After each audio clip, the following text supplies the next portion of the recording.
here before were at war. So let's take a closer look at that and see what happened. Okay, Brittany, you can advance it, or shall do I advance it, or do you? Okay. I can do it. So here we are in Bristol, right on the Pemigewasset, of course, a Native American Abenaki name, and this was the corridor before roads. Everybody used the rivers on their canoes and so forth, going up to the White Mountains, up on the Pemigewasset River, which of course starts up there in the White Mountains. Those were the highways until they started cutting past through the forest. Okay, next one. Of course, nobody lived here in New England, because you can see that the Laurentian ice sheet was way down even as far as New Jersey and central part of North America. So nobody really was living here until quite late, maybe 12,000 years ago, when people started moving across the Bering Straits. Some people say they lost their bearings, so they had to get them straight and come across and at the edge of the glaciers. But when they pulled out, then the Paleo Indians could start to come in. Okay, next one. So we can see Proto-Algonquians even before they got defined as Abenaki and other groups. So they were hunting the megafauna, mastodons and mammoths, and even horses and so forth were basically all hunted out by the Paleo Indians or the Proto-Algonquians before it became, defined by the modern boundaries. Okay, next one. So in the historical markers of New Hampshire, which are all over the place, one that's worth looking at is in Lochmere, where we find a whole number of, 13 major archaeological sites for the 9,000 years of prehistory of Native Americans, and then other sites, of course, which are better known during the colonial or industrial times. So it's worth tracking around the state and looking for these historic signs. All right, next one. So pre-contact, after the glaciers pulled out, we have the very broad group called the Algonquian Indians. This is a generic language group. And of course, much more locally, we have Pennacook and Abenaki, Kawasuk, and so forth. These names, of course, persist right down to the present. Mainly Abenaki people were in the Lakes region. Pennacook further south generally, although they did move around over the years in terms of their boundaries. But this was 100% Indian territory. Not really until the late 16th century did Europeans even visit the coast, and certainly not the interior. Okay, next one. So future Bristol was in Abenaki territory, as you can see. The first land tracks were Captain John Mason. So all the main boundaries and some of the oldest stone walls in the Lakes region were ascribed by John Mason. All these are Eastern Woodland people in terms of Algonquian subgroups. Captain Mason has really an enduring presence, but you'll see that his territory was only in Pennacook, and the Abenaki were still completely sovereign, minding their own business and so forth. And the Pennacook were the first to be reached along the coast from the Mason division lines. Not to be confused with Mason-Dixon, that's another topic. Okay, next one. So this gives you a better a better look at the time. And of course, I'm sitting here on Pasquaney Bay, but Pasquaney Bay is, of course, the name of the leading sachem, Passaconaway. This map slightly different, puts the Pennacook probably further north than they were. I think Nipmuc mostly central Massachusetts, northern Connecticut. Abenaki are more or less up here. But he was the #1 sachem or chief. They were decentralized native people, but they had councils of elders. But that's where we first pick up the name for Pasquani as a corruption of Passaconaway, who was actually a historically known person. All right, next one. Now, this isn't quite in the story of New Hampshire, but it is interesting in terms of American history because the 5 Iroquois nations, Seneca, Cayuga, Onondaga, Oneida, and Mohawk, stretched across basically the Finger Lakes in northern New York, had a famous confederacy. They had local autonomy and they had collective unity. So when the U.S. got formed after 1776, they used that as a model for the Constitution, the form of governance, to have local autonomy and then a higher level of collectivity with a fundamental sense of democracy. Even today, these people do have their own local autonomy, and the governor of New York has to give tribute to the native people, or vice versa, to respect that sense of autonomy. The Abenaki and Pennacook had a not so complicated system of governments as the Iroquois did. Next one. So this gives you a little bit more current group. All that yellow, the light yellow, are Algonquian people, and you can see the Nipmuc, which means the interior people, and the down for Rhode Island, Narragansett are the sea people, basically. Pequot also sea people, and then you can see the Mohegan are between the Iroquois, the Pennacook and Abenaki. The territory ascribed to each one does vary, but generally one can say Pennacook are further south, most the earliest contact with Europeans, and Abenaki further north into what is the borderland between modern day Canada and the US. All right, next one. So here it gives you one of the first European maps. There's some interesting features here. You can see more or less just south of the word Canada, the bigger boldface, it says Terre de Breton. So this became Nova Scotia.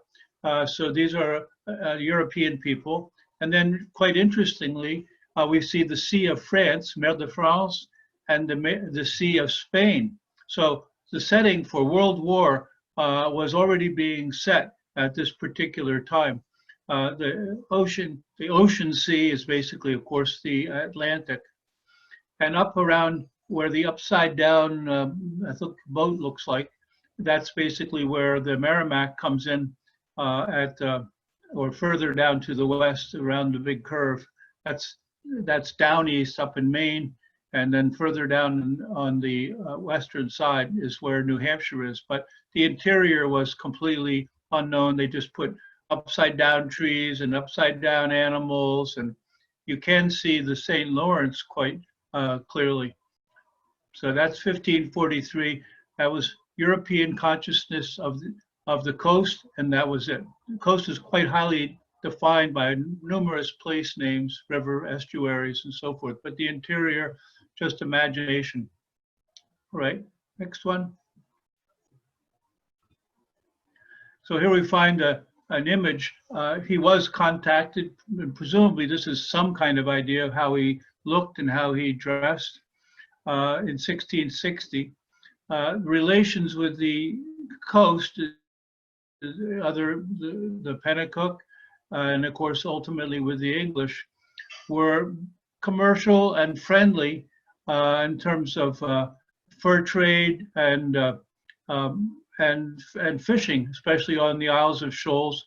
And as the British sea power grew, they needed and wanted desperately these tall white pine trees, which would be dragged out of New Hampshire forests on 60, 80-foot long trailers with oxen pulling them around corners and so forth. So they had to have some rules to get through the towns where they could accommodate the masts.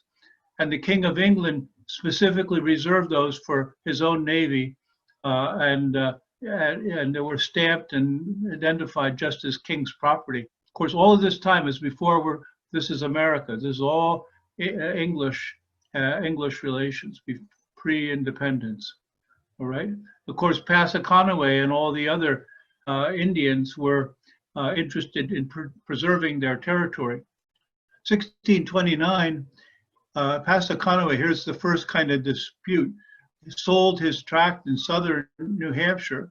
Of course, having no real concept of private property, what he was actually giving away was taken away, and we have a fundamental misunderstanding of what relations should actually exist. The MBC is the Massachusetts Bay Colony, so that's further south. And then he retires, basically dies. And here you'll see some of his son's name, and especially the one that's most familiar is Kankamangas, which you may know just as the highway, but he was the grandson of Passaconaway. So he certainly was well known as an individual into historic times. Some of the other names at the bottom of this slide are towns or place names, but of course they're all Algonquian and particularly Abnaki ethnic groups or fishing spots or narrows and so forth, geographical descriptions. So most of these names are quite familiar, even though you may not realize they go back to the 17th century. Next one. Okie doke. So Algonquian village life, and basically even Mohawk, they were all farmers, they were hunters and fishermen. That's how they made their lives. They did have agriculture. They had stone tools. They didn't have metal tools. Local governance was very democratic, probably patriarchal, but maybe for the Iroquois, some were matrilineal.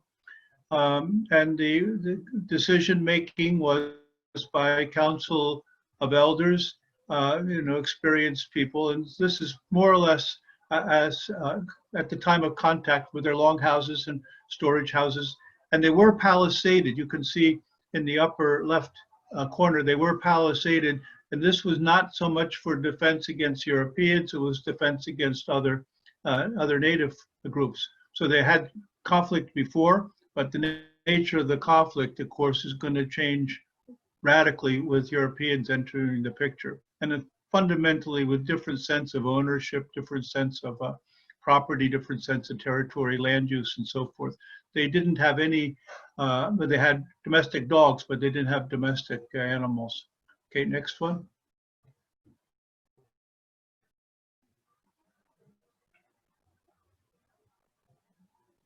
Okay. So digging a little deeper into this, John Cabot, who was actually Italian, looks like he anglicized his name. This was right after the time of Columbus, and of course Columbus never got to America, for that matter, just in the Caribbean.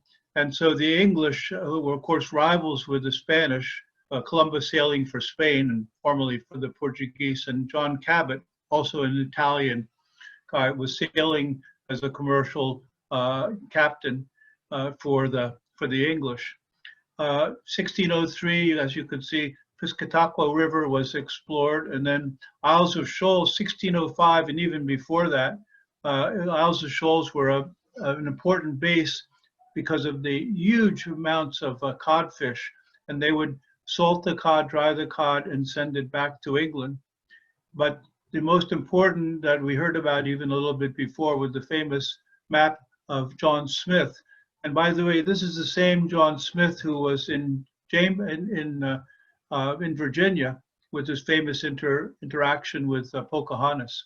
And a couple of years after he did the mapping, which is the first serious map, he wrote this book on the description of New England. And that really launched the curiosity or greed or interest of Europeans for fish and furs, which of course the Native Americans were happy to contribute and trade for the items they wanted. Now we're talking about firearms and metal goods and other things that were intriguing or valued by Native people. So 1620, exactly the same time of Jamestown, the second Jamestown. The first Jamestown was, of course, Roanoke and destroyed. So at the same time, so we have a contemporary New England version of what was going on in Virginia at Jamestown, and they created a Council of New England. Needless to say, no women involved and no Native Americans all. So we're having a grave potential for conflict of governance. The English are governing the English, and of course, Native people are still governing themselves. So New Hampshire was founded, I should put in quotation, as an unchartered commercial project, needless to say, no Indians consulted.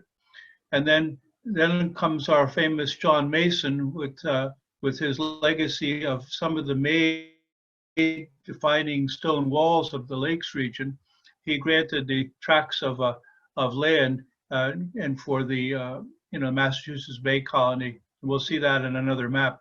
1645, first African slaves are imported to New Hampshire, but already in New England, Native American slaves, quote, prisoners of war, were already exported. So the first slave trade in New England was actually the export of Native people captured in conflicts, such as the Pequot War of 1636 or the King Philip's War, and many of the other wars we'll look at.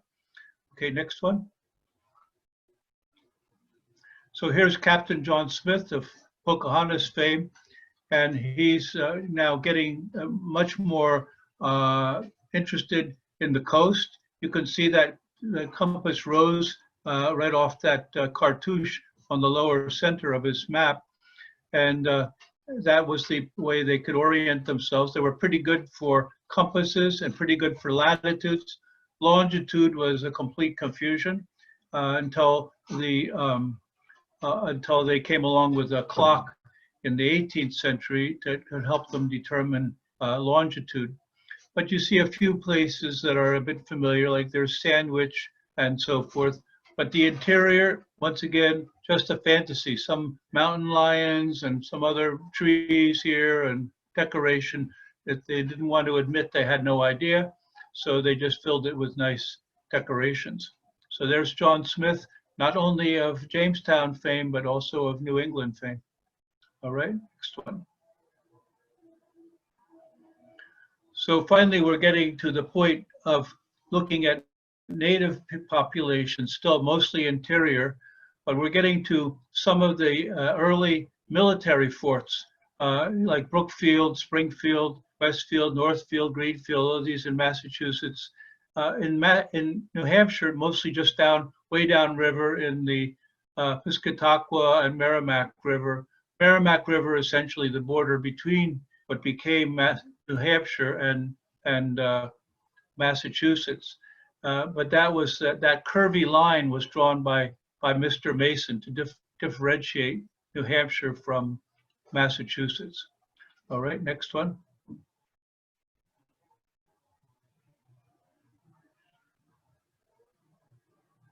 All right.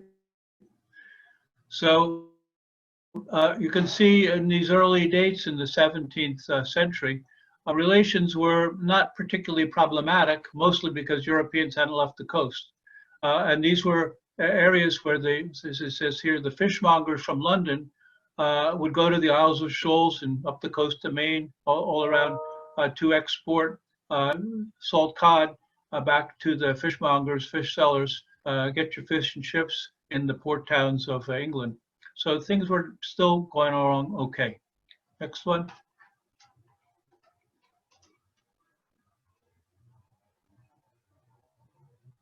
Okay. So a little bit more about John Mason. He was English, so nobody is American.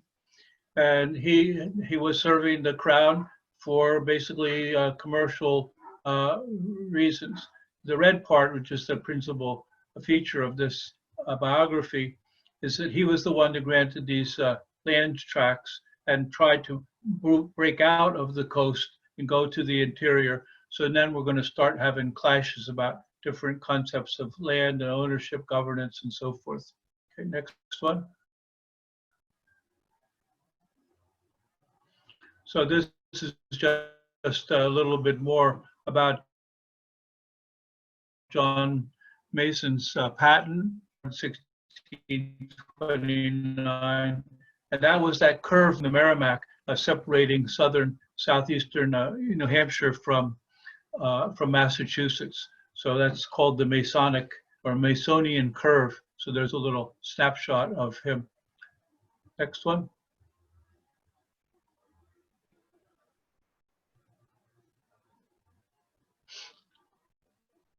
So this basically depicts some of these early meetings with the Pennacook mostly and John Smith.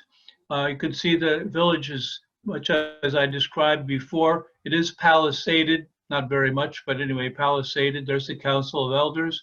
Native people didn't have weapons, but they are going to get them pretty soon. And the Europeans, of course, arrived with their firearms.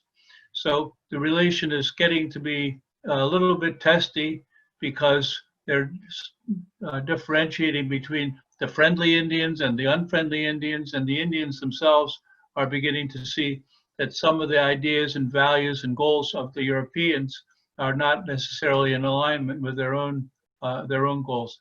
On the fish drying rack, you can see native people are having the same cod and they have the same corn. And so forth. And that's, of course, a story well told at Plymouth Rock, if you want to go out there and see another version of this particular image. All right. Of course, the fundamental difference is that Europeans are trying to expand their territory, and the native people are trying to defend their territory. So the idea of some sense of conflict is emerging. Some people call it inevitable clash of civilizations. I always want to rewind the historical clock and see, how would it have been if we had instead celebrations of diversity? But that is not how it happened.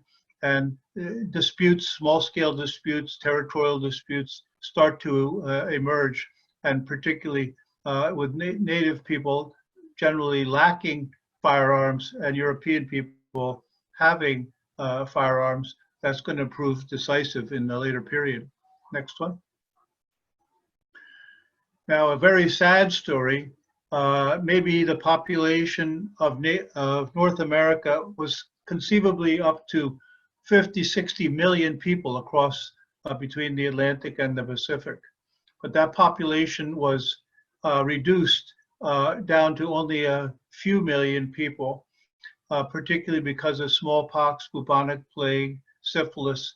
And, I'm not the forensic historian of epidemiology, but some believe that this was actually a deliberate policy to eradicate the Native American population, or more benign explanation is that they simply had no protection against these diseases, which were heretofore unknown in North America.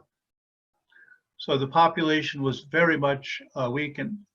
And then the World War theme of this talk really gets underway in the mid 17th century to the almost third quarter of the 18th century. Each region around Rhode Island and eastern Connecticut, the Pequot War, which had the first export of slaves by Roger Williams, and the King Philip's War was really truly a world war. And that involved almost all of New England, especially southeastern New England. And villages were completely wiped out. And that was followed by other wars during the various periods of the ruling kings and queens of England, William, Anne, and George. But what we'll look at mostly, and the rest of the talk, is the French and Indian War. Of course, it was French and English and Indian War. And it's so peaceful in New Hampshire, one often is inclined to think it's just always been peaceful. But you already saw a presence of the Spanish and the Bretons and so forth. Of course, the English and the Dutch were competing over New Amsterdam. And then, of course, the native nations were engaged in war for practically 200 years. So the World War there was a proxy world war underway very much in New England. Okay, next one. So one of the New Hampshire cases of which really set relations in a very hostile way.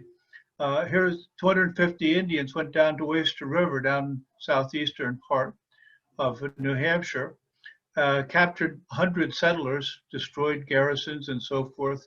Relations, of course, deteriorated tremendously. Racism was used to justify the counterattacks. Fear of encroachment was justified by the native people to attack places like Oyster River and plenty of other places in the area. Both sides used scalping, probably came, according to at least some historians, came as a way to literally count coup. Native people picked up the same thing, and so they would get a bounty from how many scalps on either side, European side or the Native American side. So things were really deteriorating. And you notice that the Indians in this plaque here, historic plaque, were not truly under their own authority, but they were under the authority of the French from Canada. And so the Indians are basically a manifestation of proxy war, which is frequently the case around the world today. So it was a local insurgency manifesting the rival between English and French, but even to some small extent the Dutch, or even to a lesser extent Spanish. So the World War of New Hampshire is fully underway. Next one. One of the famous or infamous stories is the Hannah Dustin massacre site, in which a number of Europeans were killed, and of course a number were captured. And this so-called frontier woman, Hannah Dustin, managed to escape by killing 10 of her kidnappers, bringing back the scalps. So because relations were so polarized, she was, of course, celebrated by the English, annoyed by the French, and hated, of course, by the Indians. So now we got a really bad situation. So literally at this time, the English, French, and Native people all had commercial and ransom slavery. So Europeans were captured.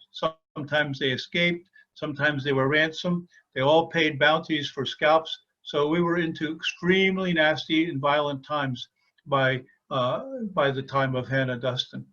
Next one. So now the boundary is getting quite clear. This is a bit peculiar map because north is to the right. You can see that the way it's written, that's the way it's supposed to be viewed. It's not, my mistake. But here is the, the Winnipesaukee that through the far right-hand side are mostly north, and meeting with the Winnipesaukee River and the Pemigewasset meet and go down the Merrimack, finally ending up in the Atlantic Ocean down past Newbury, with Massachusetts Bay, assuming also that Masonic curve, you can see it just faintly, traced out there. But that was still, European territory way down there on the coast, remembering that the bottom is actually east, and the interior was just military forts, trading posts, and the highway was the river. All right, next one. So now the setting for international, basically truly world war, was between the British, and you can see that they made claims for quite far to the interior, but they didn't actually control that. So basically above the word Britain and down south or southeast from Quebec, the French didn't fully control much more than the estuary. So that purple line was truly a line of combat, between the two prevailing European forces, with the native people, Abenaki, Algonquin people in general, trapped in between, losing their ability to defend their own land. On the far left-hand side, you can see Louisiana is still under Spanish control. And later on, it became under French control when we had the famous Louisiana Purchase right after the Haitian revolution. So the French were trying to dump it, thinking there would be more revolts in Louisiana. Of course, that's how most of central part of the United States got moved from Spanish to French and then finally to American hands. But that purple line becomes a line of combat between the international forces. All right, next one. So these are the expanding empires with that red color, salmon color is the English, and the French is very much more extensive. This is after the Spanish relinquished Louisiana Purchase to France, and of course before the Louisiana Purchase, and all of this is before the US became the United States of America. All right, next one.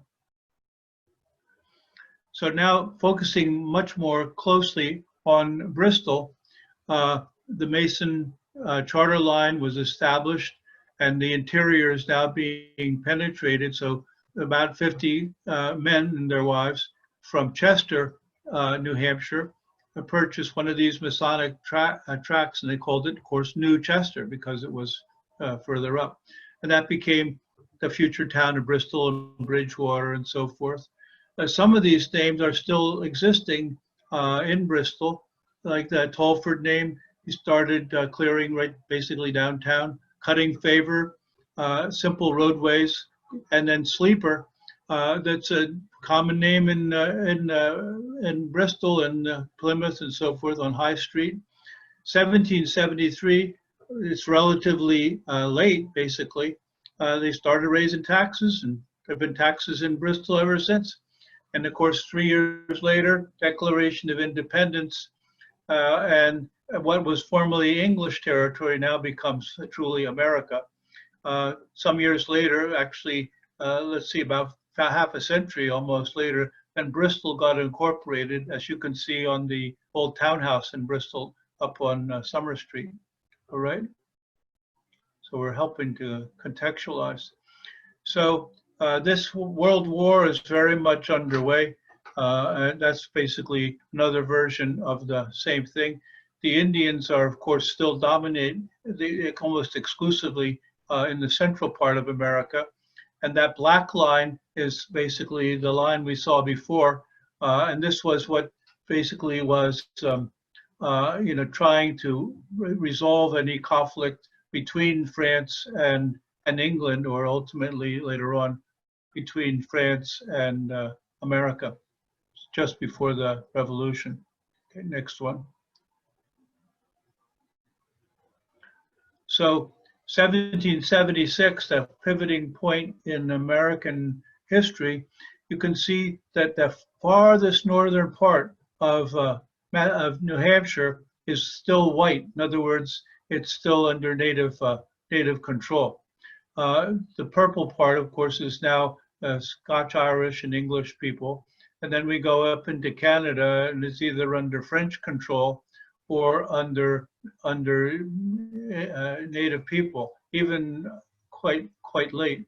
The Treaty of Paris, as you can see, that was finally concluded our revolution, but the issues were not particularly well resolved, and so that was like a political landmine for ongoing conflicts. You can see the Abenaki just on the top edge, and they're being sort of shoved up into the rural wilderness areas of Maine and northern New Hampshire, so we'll pick them up later on. The Iroquois nations that I mentioned early are still quite evident, the Onondagas, Seneca, Oneida, Mohawk, and so forth. As ditto for Vermont, although I'm trying to keep our focus on New Hampshire. Okay, next one. And this is where we have another story that pretty well is not so much known. This is the flag of Indian Stream. I'd ask you to all raise your hands, but I can't see your hands. But this was a sovereign asserted republic in northern New Hampshire, Republic of Indian Stream, not named for Indians, by the way, but anyway. And it was in that ambiguous borderland that the French couldn't really control, and the new Americans also couldn't control. So they just said, well, we can't decide, so we'll make our own republic, the flag of Indian Stream. Next one. So here's another state marker. This is just before the Civil War. where they tried, joint claims by Canada and the U.S. or French Canada, and it lasted until 1842, and then finally the U.S. annexed it, or with the local population finally accepted it as a part of the United States. But you can see how that emerged. Well, here you can go on. It's all right. So here's where the Republic of Indian Stream actually was, up by the first and second Connecticut lakes, and it basically lingers on as a artifact of these particular evolving relations as sovereignty got expanded or contracted or basically lost by the people, native people who were trying to defend their lands. So that all came from the 1783 Treaty of Paris, which had concluded our Revolutionary War. Okay, next one. So of course that wasn't finally solved. That went for more than a decade. You can go up and see moose if you like in Pittsburgh, not named for Pittsburgh, Pennsylvania, because both of them were named for the Prime Minister of England. And there's the first expression of the territory of Indian Stream, and then it finally became the Republic of Indian Stream. So it even had another couple of decades of evolution. Interesting thing too is that the War of 1812, you have probably heard the British invaded DC and burned down the White House, but that was in 1814. The reason the British did that is that we invaded Canada first. We had still a strong revolutionary feeling, and we defeated the English in the United States, and the English were still holding on in Canada. So the US attacked at Detroit, just across the one bridge away, and that started the War of 1812. We often forget that we started that war. The British basically tried to end it, and you can see that after they burned down the White House, it was only a few months later that the Treaty of Ghent ended that war. But the tensions going back to the 1810 territory of Indian Stream, they were not resolved. So it went on 1830-31, this micro-state with a constitution and so forth, basically sovereign because nobody knew what to do with it. And then finally, it was resolved in 1842. So I imagine a lot of you who are watching this whole program didn't know about that. It's something that's a very curious and intriguing feature, emblematic of the ambiguity of the northernmost parts of New Hampshire. All right. Now in downtown Bristol, if you go up by the old firehouse and now the Historical Society, you can see that in 1862, following trying to break away from the river routes and following the Masonic divisions, we have this trail so they could bring oxen and so forth, and that became the southern part of the local Mayhew Turnpike, or 3A today. So that goes from the Smith River down by Profile Falls and up to Plymouth. That's now, of course, discontinued, but you can go up to Inspiration Point and see the remnants of that. I'll show you in a second. By 1878, so for over a century, that road did function as, besides the river road, it functioned as the main land road for horses or oxen to carry masts down the road to, the English ships in Boston or whatever. All right, next one. So here is how it looks like. This is, and you can, if you go up to Inspiration Point, this is the remnant between Little Round Top and Old Round Top, of that particular road. Now you could walk on it, I guess, on footpath, but no vehicles. All right. So this is downtown Bristol. So here is basically New Chester or Bristol, and the road you can see going by David Truell's house between Little Round Top and Round Top. Of course, these were named because of the similarity of the terrain to Gettysburg, where the Battle of Round Top was so bloody, and when Civil War soldiers returned to Bristol, they basically colloquially named these mountains, these hills, as Round Top and Little Round Top. So it's worth a walk up there. And you see some other names which are still, there's Sanborn and Boardman. These are names that are well known even until the present in Bristol, Bridgewater, and so forth. Okay, next one. So this is a little closer view, and if anybody wants these slides, I'd be glad to pass them on. But here's Central Square in Bristol. I think this is just before the library, but you know, the basic road architecture of Bristol didn't change much, and very many of these family names are still persisting until the present. But now you have a much better idea of historical context, not just the geographical and road context. I mean, my family's been here since 1905, so I remember Follinsby's grocery store, basically where the parking lot is for the bank, and you can see the bank listed there right at the corner. All right, next one. Locally, you can see this Indian Queen. I think it's generic Indian Queen down on the main street at Tilton. And I just was down there, and somebody put a COVID mask, you can see on her face, so she'll be protected from this virus. And it was the most prosperous textile mill owner who was donated this statue.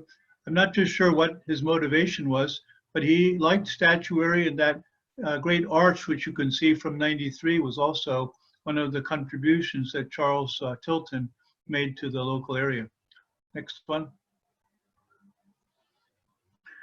And if you go down to Franklin and Tilton area, you can see this Indian mortar, which apparently was used by Abnaki, and now you have a much better idea of who the Abnaki were and why they were basically defending their territory unsuccessfully. And then even after they were driven out or reduced in population, the Europeans used this mortar lot for grinding up grains, corn. Next one. So, needless to say, I've just been trying to tell you the facts and look at what the facts are, but no question that some people have a great deal of difficulty because they just don't know about it, or they don't like the interpretation, or they want to even deny it. You know, we stole the land fair and square, so we don't even need to talk about it. I've tried to take the second option, tell the factual truth, wondering even which is the truth, because it can be gendered and by class and by ethnicity. I try to think critically about it, but some people rather not think about it because it just is uncomfortable realities. So they simplify, you know, civilization versus savagery, heroes versus villains. So basically, I have no vested interest in how you think about things, but I do want it to harmonize with what the historical and geographical facts are, ethnographic facts. And that leads us to, I think, the end of our little program. And I hope you have managed to learn something new, even for those who've been here for a long time. I hope you learned something new. I think that might be close to my last slide. Let's check. Yeah, so these are the ways we can think about it, some of the ways. Why were there conflicts? Conflicts over property concepts, different economic modes of production, conflicts over natural resources. And of course, ultimately, Europeans had a lot of serious grievances against Native people. And ditto, many Native people have had grievances against Europeans. So those are some of the contextual things that one can think about. And here we are from Inspiration Point, or Little Round Top, looking up the main stroke, up to the lake. So now it's your turn to comment and raise questions, and stop looking at my slides and start thinking about how this talk has informed you or made you think about things. And I sure do thank Brittany for making this all possible.